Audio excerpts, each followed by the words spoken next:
It's a fantasy niya. Fantasy and invention.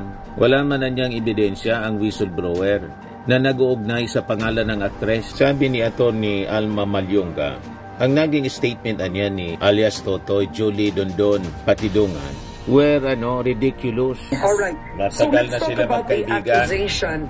The accusation Kilala of the personal, suspected witness, si Gretchen Julie Dondon Patigongan alias Totoy, claims that alpha member... Sa mga tao na sumusubaybay sa kasong ito, to be more discerning. So yun mga kababayan, ang side ni Gretchen Barreto. Meanwhile, mga kababayan, madaling sabi mga kababayan, pag nagsalita si ng kanyang kwento, itong si alias Totoy, spontaneous, dire-diretso siya. Doon kasi natetest mga kababayan, ang isang tao pag spontaneous pag nagsalita. Nagpapagang mga balita at pagtalakay sa mga isyu na lipungan. Pulsa! Opinyon, banat at paglalantad sa katotohanan. Pulsa! What you see is what you get. You decide.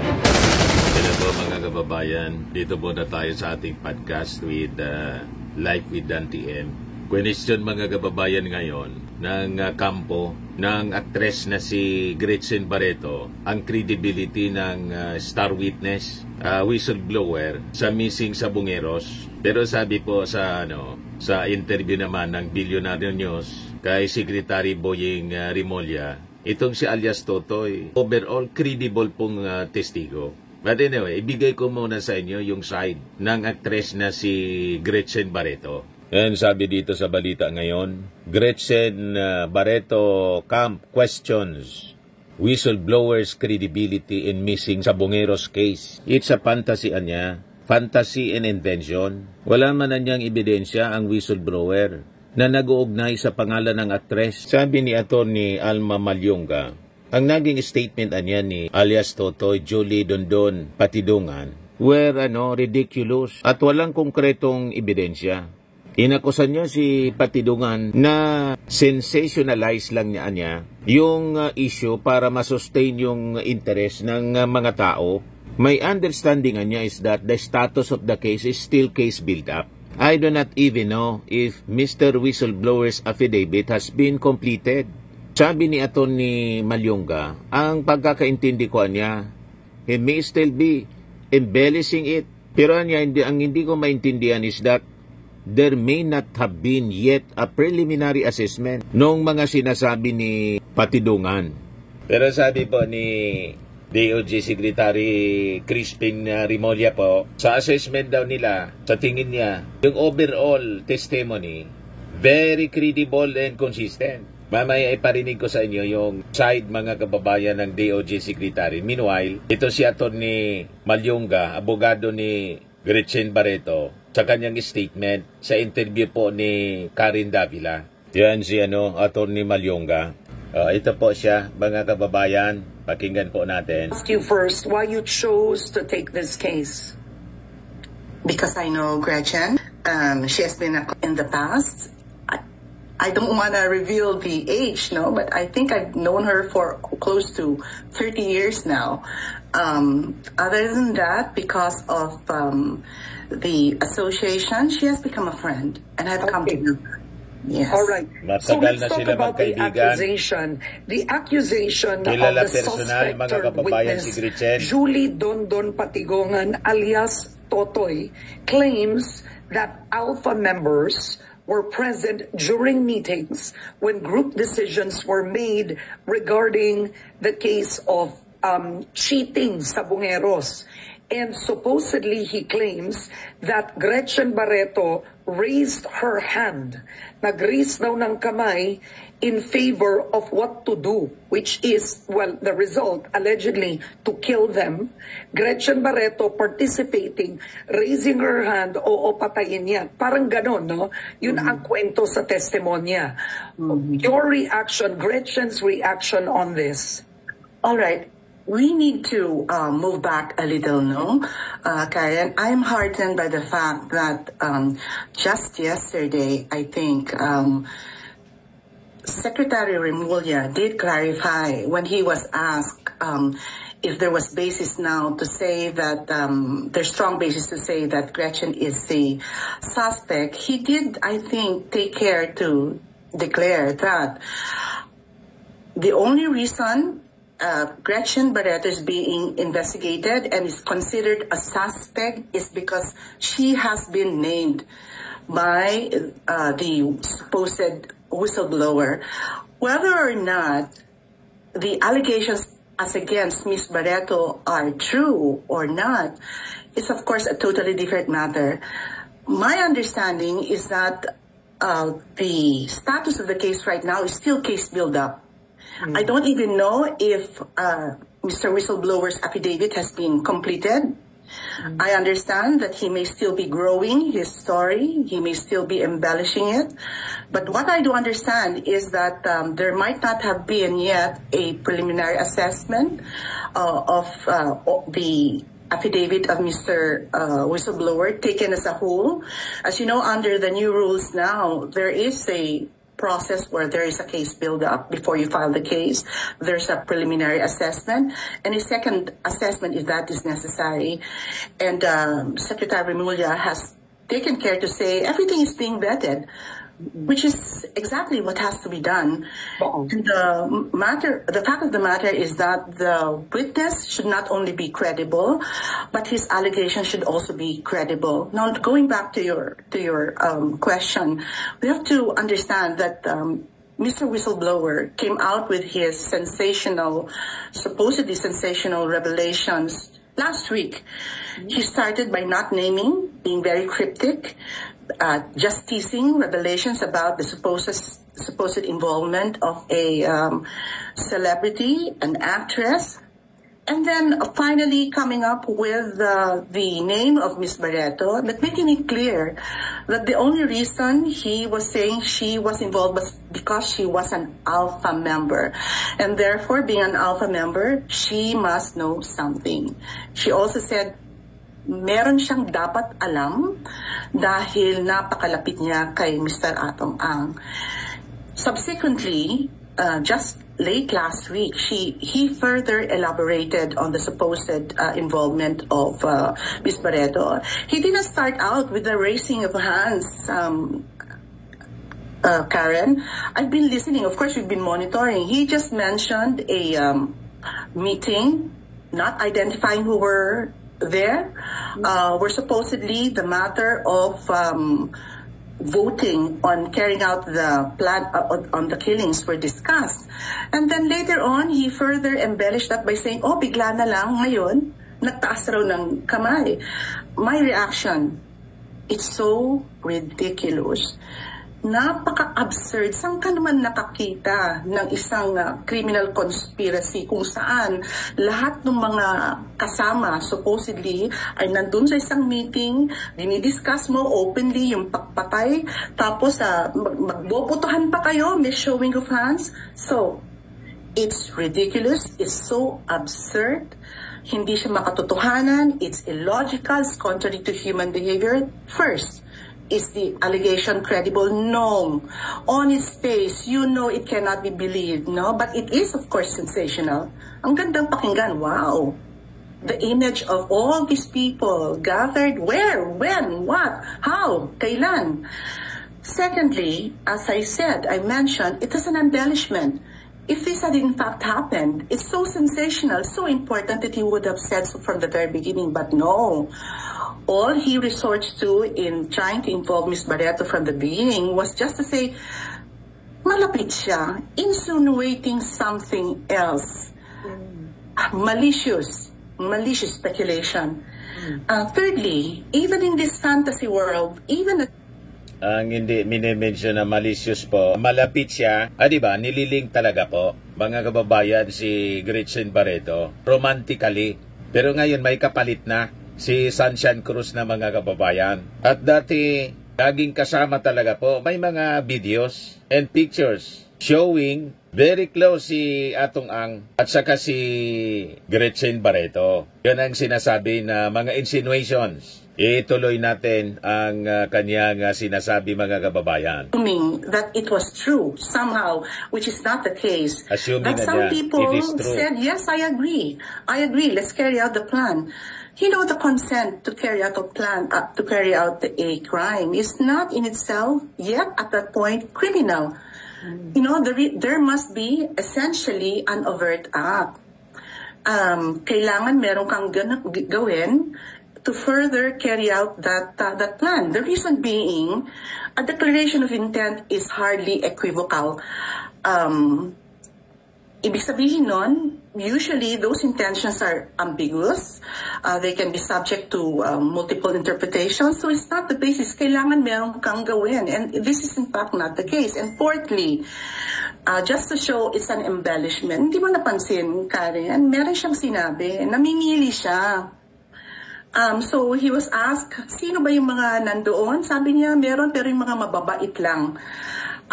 Yung mga mababait hindi ko isasama. So sino mas? Namimili ng isasabit. May mga hindi pa pinangalanan. Iniintay nga, mga kababayan, yung statement dapat. Officially, statement din ni General Torre. Ito yung minimin ni Atty. Malyonga. Bakit ganon? Kasi di ba, ang mga sinasabi, may isang senador pa nga, 2 congressman ang sabi-sabit dito. May vice mayor. And some police officials, ang sabi may general. Pero ang sabi may lieutenant colonel. So yun ang minimin. Mga kababayan ni Atty. Malyonga, lumalabas niya. Iba-iba yung statement ni alias Totoy. Bakit ba si Miss Barreto hindi mabait? So kung tingin niya isang tao mabait, hindi niya isasama. So it touches on the credibility of the allegations itself.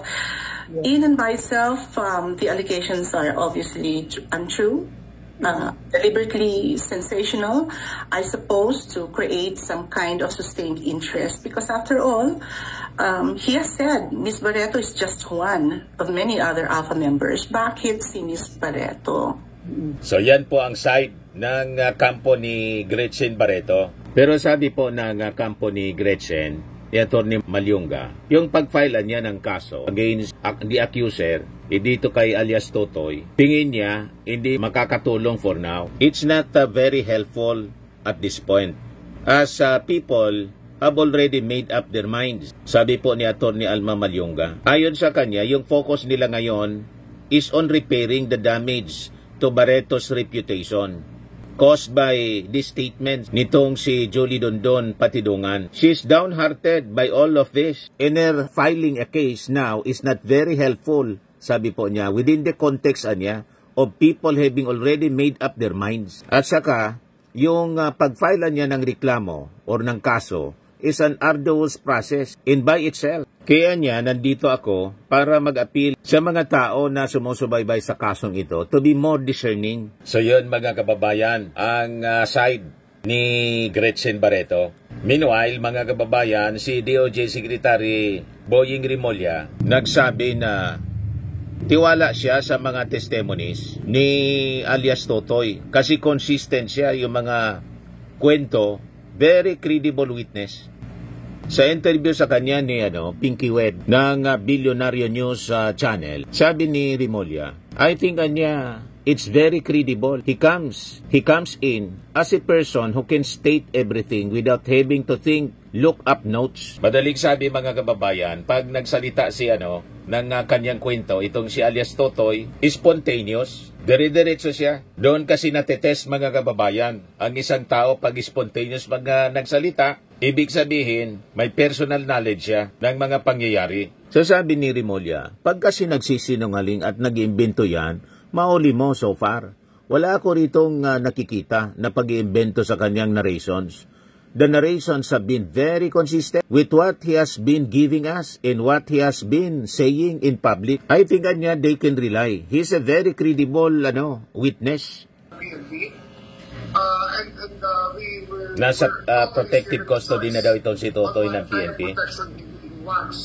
From us, and I think he's more comfortable with those who are with him now. So I have no problem with that as long as we are able to ferret out the truth. in this investigation. Secretary, did that mean you gave him a choice either to be under the protective custody of some people within the DOJ or the protective custody of some people within the NBI or under the protective custody of the PNP? It's under General Torre. It's under the PNP Director General. It's either General Torre or... It is General Torre. Okay. Who is on top of his protection. Alright, dun po siya mas komportable. I think so. Okay, but Secretary, kailan ho siya? Ano yung status ng kanyang application for the Witness Protection Program? Maaari ho bang maipasok na siya sa Witness Protection Program knowing that, from my understanding, he has not formalized his affidavit? We're ready to take him in. Ano nangyari? Kasi nga, yung comfort level ng witness ang mas mahalaga. We do not force people to go into our program. If they're already comfortable where they are. The important thing is to keep him safe and keep him ready to testify. I understand. So, ibig pala sabihin nun, now I get it, sir. Maaaring manatili muna siya kung nasaan siya ngayon and not under the Witness Protection Program because he's more comfortable where he is at present. Okay. Sir, pero itong sa inyong pag-uusap kay alias Toto, I wanted to ask you this because it's really just now that I'm able to speak to you. You know, he implicated Atong Ang, he implicated Gretchen Barreto, he implicated 15 or so policemen. Actually, when I spoke to him, he said there were about 30 people, 20 policemen and 10 civilians. Sir, how credible is his testimony when you were speaking to him? Bakit ho kayo napapaniwala ni alias Totoy? I think it's very credible. He comes in as a person who can state everything without having to think, look up notes. Alam mo, nagsisinungaling kasi nag-i-invento yan. May napilit, mahuhuli mo. So far, wala akong nakikita dito na mag-i-invento sa kanyang narration. The narrations have been very consistent with what he has been giving us and what he has been saying in public. We've heard most of it with it. And so you think he is completely and totally credible? I think so. I think that we can rely, he's a very reliable witness. That's our thing that we want to do. Did you even have doubts, sir? Nung inyong nakausap siya, nagkaroon ho ba kayo ng pagdududa? I had to adjust to the pace of the information coming in. And I had to read his narrative after I talked to him and before I talked to him again. Kasi, billions of information to take in. So we really have to read between the lines also because there's so much information going out of Totoy. And consistent naman siya. Wala ko nakikita yung consistency o kaya lapses within his narration. Very, very human and very, very consistent with human experience of the sinasabi. So yun po mga kababayan yung side ng Department of Justice ni Secretary Boying Rimulya. Sa kanya credible po. Naintindihan naman po natin ang defense. Normal po yan sa defense to destroy the credibility of the witness. Ganon yung strategy niyan. Napanood ninyo yung papresko ni Atong Ang. Yun ang ginawa ni Attorney Kapunan to destroy the credibility of alias Totoy. So ganon din dito kay Attorney Malyonga. They have to put doubt into the credibility ng testigo. Kasi parte siya talaga sa strategy ng defense. But anyway, halimbawa may file na po yung kaso at nagkaroon ng full-blown trial, doon na lang po natin yan makikita. So susubaybayan natin ito. Isa itong teleserye mga kababayan, ang Missing sa Bungeros, involving mga known personalities. Pero kay Chavit Singson, hindi siya naniniwala na talagang sangkot itong si Gretchen Barreto po. Yun ay sa kanyang paniwala. Opinion man lang po niya yun.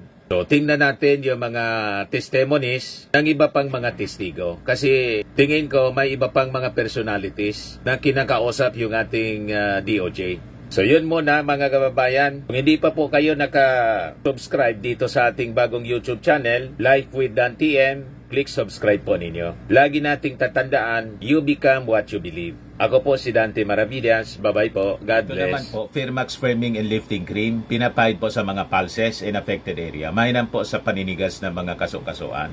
Ito naman po, Automax Radiant Serum. Sa mukha naman yung application. Anti-aging po siya. You will look 10 years younger than your age. Sa mga cancer patients naman po, baka lang gusto ninyo itong itry. Neng siya red mixed fruit drink.